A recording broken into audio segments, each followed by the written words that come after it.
selamat malam untuk kita semua. Terima kasih atas waktu dan kesempatan yang diberikan kepada saya. Perkenalkan, nama saya Maria da Silva Jompa, MPM 31210026. Baik, di sini saya akan menceritakan asal-usul Gunung Fujiyama. Gunung Fuji adalah gunung tertinggi di Jepang, terletak di perbatasan prefektur Shicho, Kadaya, dan Yamanashi, di sebelah barat Tokyo. Gunung Fuji terletak dekat pesisir Pasifik pusat Honshu.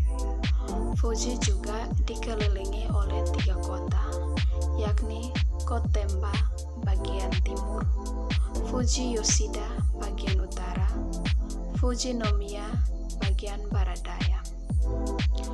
Gunung setinggi 3.776 meter ini pun dikelilingi oleh 5 danau, yaitu Danau Kawaguchi, Yamanaka, Sai, Motosu, dan Shoujo. Gunung ini juga merupakan simbol dari Jepang yang cukup terkenal dan sering digambarkan karya seni dan foto-foto serta dikunjungi oleh pendaki gunung. Diperkirakan gunung ini dibentuk sekitar 10.000 tahun yang lalu. Baik, berikut ini adalah kisah di balik nama Fujiyama. Pada zaman dahulu kala, hiduplah sepasang kakek dan nenek di suatu desa yang terpencil. Pekerjaan kakek sebagai penebang bambu. Suatu hari, ketika kakek hendak menebang bambu, ia melihat bambu bercahaya seperti emas. Karena penasaran, kakek itu menebang bambu tersebut. Dan ternyata di dalam bambu itu terdapat seorang anak perempuan yang tingginya kira-kira 9 cm. Sang kakek kemudian membawa anak perempuan itu pulang ke rumah. Sesampai di rumah, kakek memberitahukan nenek, dan akhirnya mereka memberikan nama anak itu Kaguya, dan akhirnya mereka merawat Kaguya. Setiap hari kakek ke gunung untuk menebang bambu, dan di dalam bambu tersebut pasti akan ditemukan emas. Kehidupan mereka pun mulai menjadi makmur berkat Kaguya. Tak terasa, putri Kaguya pun tumbuh menjadi sosok putri yang sangat cantik, sampai kecantikannya pun tersebar ke seluruh pelosok negeri. Banyak orang-orang datang dari kalangan berada, sampai pejabat kerajaan ingin mempersunting putri Kaguya. Tetapi entah mengapa putri Kaguya menolak lamaran mereka semua. Putri Kaguya memikirkan cara untuk menolak lamaran mereka dengan menyuruh mereka membawa barang-barang yang mustahil. Adanya siapa yang berhasil membawa barang-barang yang diinginkan sang putri, maka dia akan menerima lamaran salah satu dari mereka.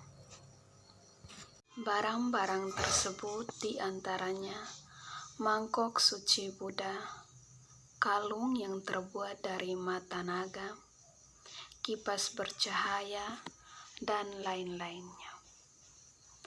Para lelaki itu datang dengan membawa barang yang diminta. Namun, semua barang yang dibawa mereka hanya palsu. Karena barang yang diminta oleh sang putri sangatlah mustahil ditemukan di bumi. Sambil memandang bulan, putri Kaguya menangis dalam kesedihan. kakek dan nenek merasa khawatir. Kenapa putri kesayangannya merasa sedih? Akhirnya, pada tanggal 8 Agustus, Putri Kaguya menyampaikan perasaannya kepada kakek dan nenek. Ia mengakui bahwa ia sebenarnya berasal dari bulan dan ia harus kembali ke bulan ketika bulan purnama tiba. Putri Kaguya pun merasa sedih karena ia harus pergi meninggalkan kakek dan nenek yang ia sangat cintai. Karena tidak mau kehilangan sang putri, kakek dan nenek berusaha untuk tetap mempertahankan sang putri. Namun, saat utusan dari bulan tiba dan akhirnya sang putri pun kembali ke bulan, usaha nenek dan kakek pun itu hanyalah sia-sia.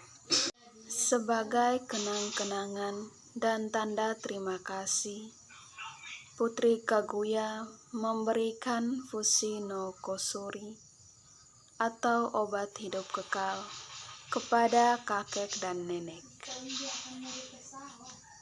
Sayangnya, kakek membakar obat tersebut karena mereka merasa meskipun hidup kekal, namun kalau tanpa sang putri, semuanya itu tidak ada artinya. Akhirnya, sang kakek pergi ke gunung paling tertinggi di Jepang, lalu membakar obat tersebut dan diberi nama Fushino no Yama, gunung abadi. Dan gunung itu sampai sekarang dikenal sebagai Fujiyama. Konon, obat yang dibakar di atas gunung membuat gunung Fuji selalu mengeluarkan asap. Demikianlah asal-usul nama Gunung Fujiyama. Sekian dan terima kasih.